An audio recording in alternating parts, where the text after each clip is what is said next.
Good afternoon and welcome to the COVID-19 update on Channels Television. I'm Millicent Walker. A 30-minute update on the coronavirus pandemic in Nigeria and across the world. First, some of the highlights.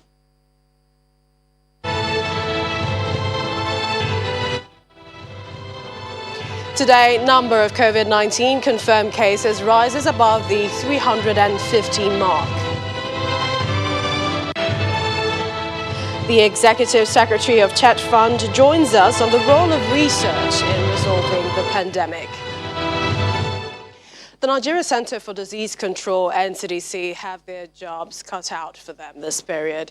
So far, over 9,000 persons have been screened for the coronavirus. Latest figures from the NCDC brings the total number of confirmed cases in Nigeria to 373. 25 of the new cases are in Lagos, 2 in the FCT, while Akwa Ibom, Edo and Kano states each have 1 case.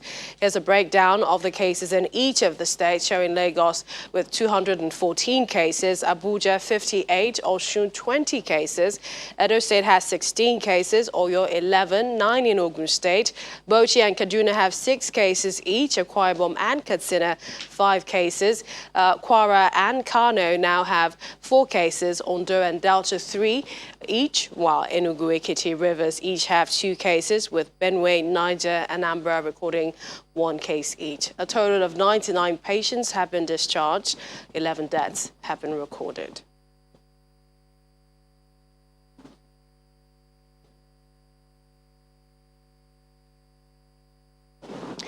Now let's take you to some of the states and the measures taken to curb the spread of the coronavirus.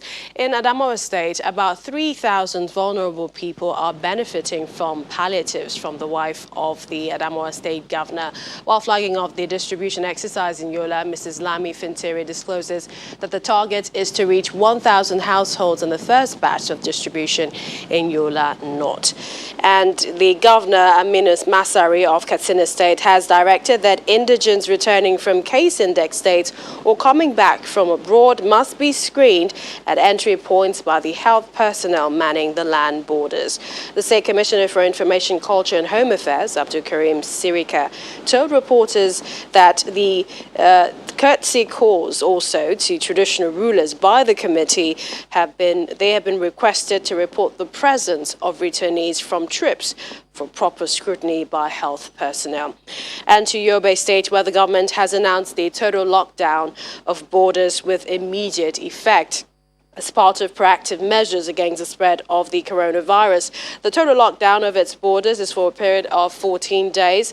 Addressing newsmen in Damaturu Tuesday evening, Governor May Mala Buni, represented by the Commissioner of Health in the state, says only people, vehicles on essential services will be allowed into the state. The governor also announced the upgrading of molecular laboratory at the Yobe State Specialist Hospital, Damaturu, into a testing center, hoping it will be accredited soon by the NCDC.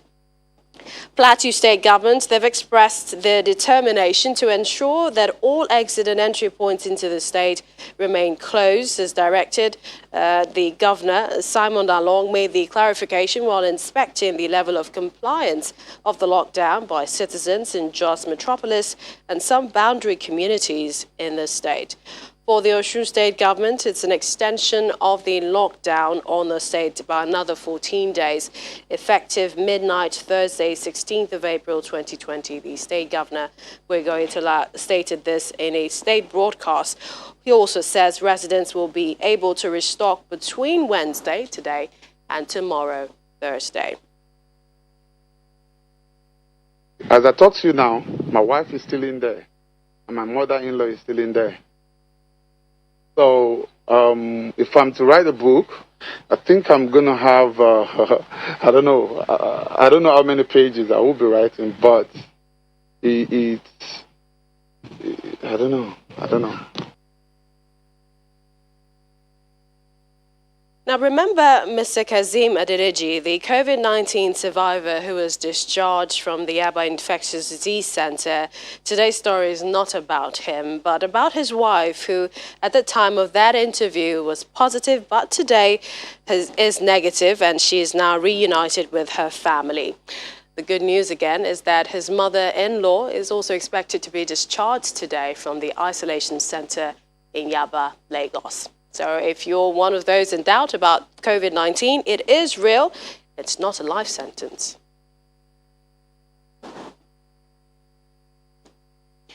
Well, let's go over to the Federal Capital Territory. Day 2, phase down of the lockdown in the FCT as well. Our correspondent, Kayla Megwa, is live for us. She joins us at this time. Kayla, hope you are staying safe. Tell us about the testing. We hear community testing that's ongoing in some areas of the FCT today.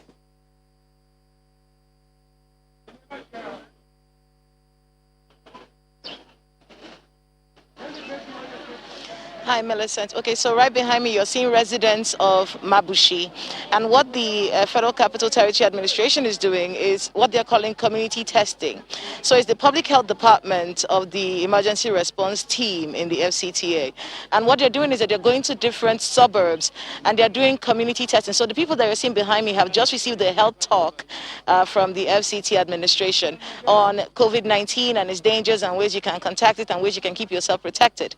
And then immediately after that, they'll do interviews for each and every one of them to assess their level of risk. And then after that, those who they think, probably people who have fevers or are showing symptoms, who are here today, will be taken right next to the officials. There is another table over there where there are people in full suits who are going to be taking their samples, and then those samples will be taken for testing in the labs across the nation's capital. Then those who turn out positive will be contacted by the FCTA. So that's what's going on. They said they're going to be doing this in several communities. The reason, I was asking them earlier why in the suburbs, and they were saying, well, many people may believe that this disease is something that happens just in the city center. However, most of the people who have this disease have orderlies, they have drivers, they have helps at home, they have people that they come in contact with in church and whatnot. So it's important that this testing is done, especially in the suburbs where the population is usually pretty dense, Millicent. Also tell us, Kayla, the compliance levels. We've had phase 1 in the FCT, and now we're entering phase 2, another 14 days. Have you noticed any difference, change in terms of, the 2 phases? Now we're in phase 2 in the federal capital.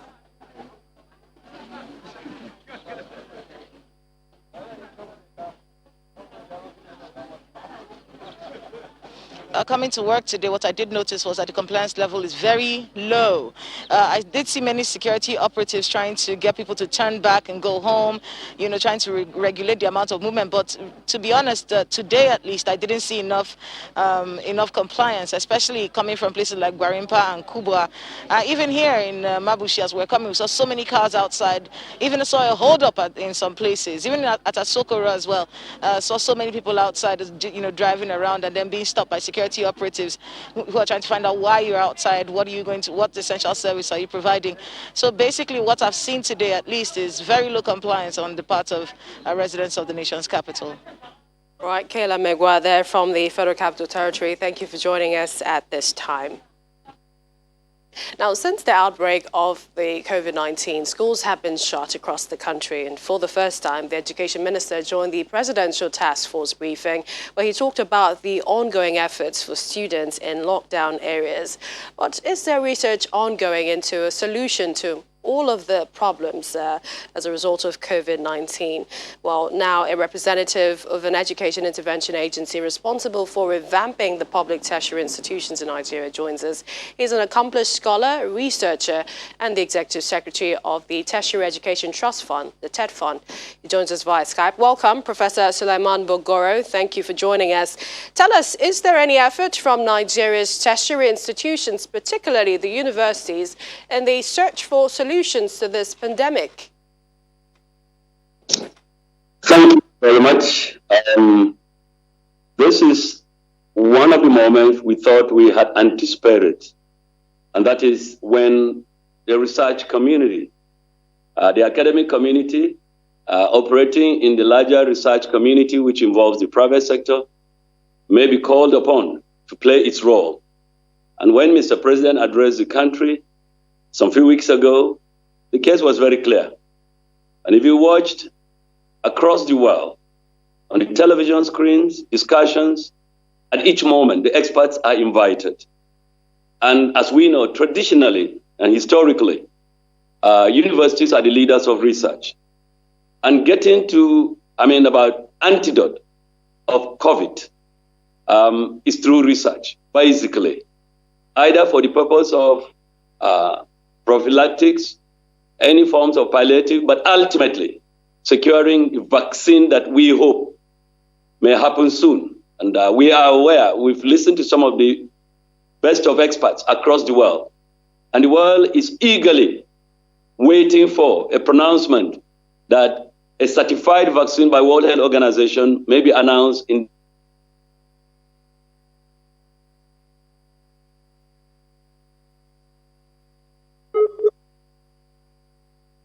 All right, Prof. Perhaps the next question to ask you at this point is how long you think it will take the research community to come up with a rewarding solution to the pandemic. A lot of people trying to find out about the community doing in the fight for COVID-19. But we'll try to get a hold of Prof a little later. But to backtrack a bit, the Kano state is saying right now that a total of 9 confirmed cases of COVID-19 is what they have recorded following the announcement of 5 new cases today by the state government.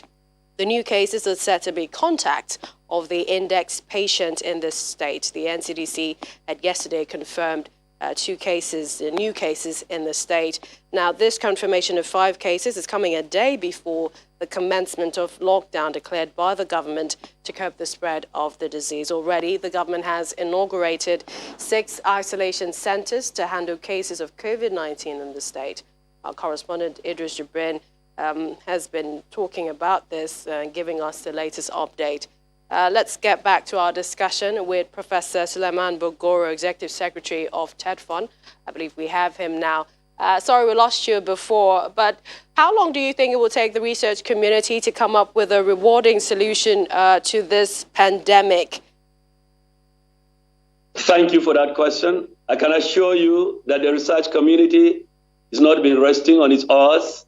As I speak to you, a number of research endeavors at both public and private universities in the main, as well as research institutes addressing infectious diseases overall and COVID in particular, have been working. And I am aware that a number of deep inquest molecular research is been going on towards gene sequencing in order to proceed and get a vaccine. And it is possible. We have some of the best of experts in this area, as it were, in this country. Perhaps the research space just need appropriate fortification of research facilities. But I'm very sure that the experts are actually there in our university. As I talk, a number of PPEs, as well as some of the medical palliatives, and even ventilators, prototype ventilators, are being produced in a number of universities. It will take the protocol of certification, and we are hoping that as we talk, a number of universities, researchers have initiated the process of working towards securing a vaccine. Prof, and as you would notice, ask you, because funding is also something that is key for the research community, and critics have argued that some of the research funds are diverted. What do you think is the solution to this? Well, first, yes, let me say this, that we are hoping that within the same period of expectations for a vaccine, our Nigerian scientists can get something done to help. Granted the advantage that we have in Africa, both in terms of immunity level, but more profoundly, what we've been doing in TEDFund, let me say this, the interventions that we're doing for research, we are very happy with the outcomes. And unfortunately, we have had cases of infractions in some of our interventions. But let me say this, that we don't have a major listed cases, as it were, of infractions in terms of research grants. We've had infraction in other areas of intervention. So I am very confident that whereas we have had challenges of, in some cases, funds being diverted, but not in respect of research, to the best of my knowledge and documentations that we have in TEDFund, I am confident that if research grants are received, like the one that we are administering, National Research Fund at TED Fund, our guidelines are so strict, it is pretty difficult for anybody to carelessly and cheaply divert funds meant for research. We appreciate your time. Many thanks, Professor Suleiman Bogoro, Executive Secretary of TED Fund. Thank you for joining us on the program. Thank you. Still to come on our COVID-19 update, President Trump to defund the World Health Organization, accusing it of mismanagement of promoting China's disinformation of the virus. We have details in a moment.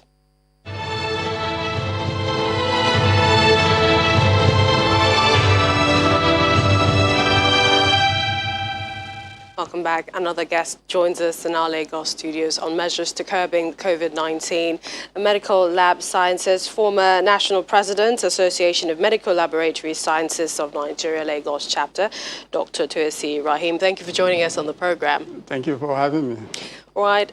First, tell us how different we're hearing of molecular laboratories, more in the fighting COVID-19 from the NCDC across Nigeria. How different is the molecular laboratories from the normal laboratories? Yeah, thank you very much. I am glad to be here, and let me appreciate Channels Television for inviting me. Today, April 15th of every year is the International Biomedical Laboratory Science Day, and I'm glad to be celebrating this day here with you in line with the vision of our profession. To answer your question, how different is this molecular testing lab for COVID? And it's very important to say that when we talk of molecular techniques for diagnosis of coronavirus disease, when you look at the principle behind the testing, it's more or less similar to various molecular diagnostic techniques because essentially it is based on what we call polymerase chain reaction. What that implies is that in any sample of a patient or an individual, if there is a minute quantity of what you are looking for, in this case, coronavirus, SARS-CoV-2, if there is a minute quantity of that agent in that, you need to develop a technology that will amplify it several folds in such a way that it is be detectable.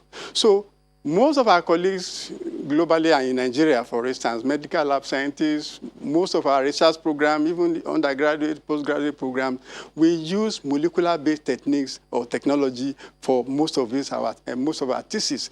But particularly... Okay, I was going to say that. Would you say all medical lab scientists are trained to test for COVID-19? Exactly.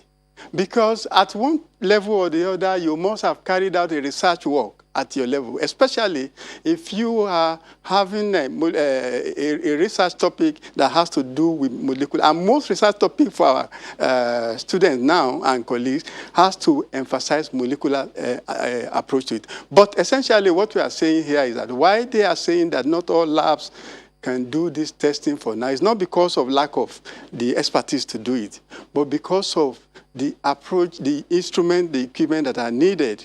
The conventional polymerase chain reaction that we use is not what we are using now for COVID testing.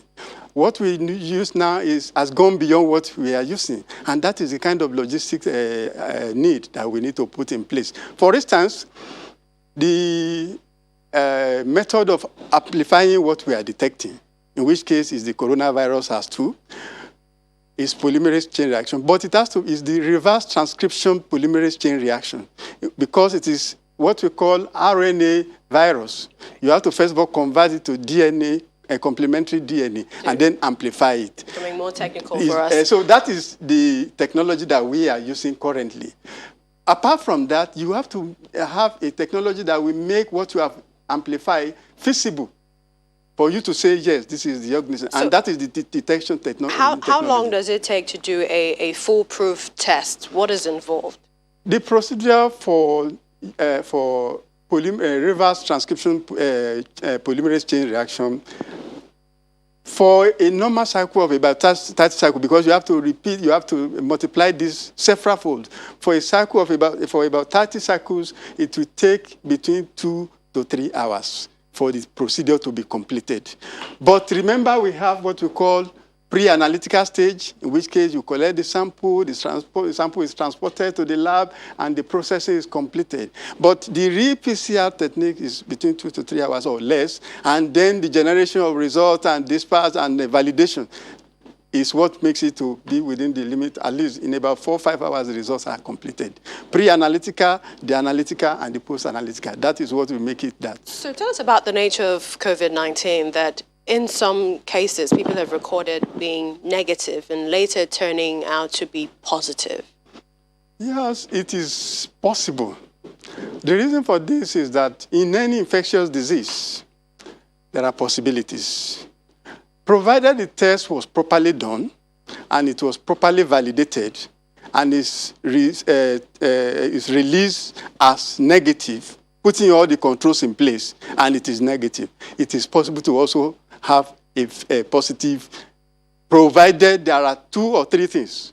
One, the first thing is what we call endogenous reactivation, in which case the virus at a particular time was hiding somewhere in the system, and the quantity that was being shed into the secretion cannot be detected as at the time of that testing. So if it is, that is why you have to, once it is negative, you have to repeat it after a while and collect the sample and test it again and test it and be sure that, yes, the person is consecutively negative. So is it possible to have a positive after a double negative? It is possible because of the possibility of what we call endogenous reactivation or re-exposure to another source of infection. For instance, somebody that has been tested negative, has been managed and is negative, if perchance the person went to the community again and is re-exposed, it is possible to reacquire it. So these are some of the possibilities. So we have a number of people that have been discharged. What is the procedure if there is this possibility, finally? The procedure or the advice is that after being properly managed and declare negative, the person must take measures that will make the person to remain negative. Any other measures, whether re-exposure, and that is why they said we must restrict our movement. Because once you are negative, it does not mean that if you continue with the normal life, start mixing with the crowd and no restriction, no barrier and preventive measures, there is possibility of reacquisition. All right, we appreciate your time. Dr. Toyosi Rahim, former National President, Association of Medical Laboratory Sciences of Nigeria, Lagos Chapter. Thank you for joining us. Thank you very much for having me. And the United States, the biggest contributor to the World Health Organization's budget, has announced that it will suspend funding to the agency over its handling of the coronavirus pandemic.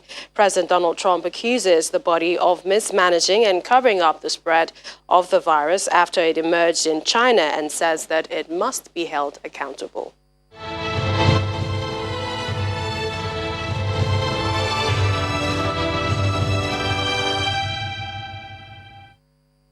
Take responsibility is still the message from the Nigeria Center for Disease Control, which has live updates on what you need to do, regulations, guidelines, social distancing, and also how to self-isolate. Same with the World Health Organization on maintaining, indeed, the numbers you have there real time, depending on what part of the world you're in, the latest on the pandemic. That's it on our program this hour. Join us again for another update at 6 p.m. and later at 9. I'm Millicent Walker. Bye for now.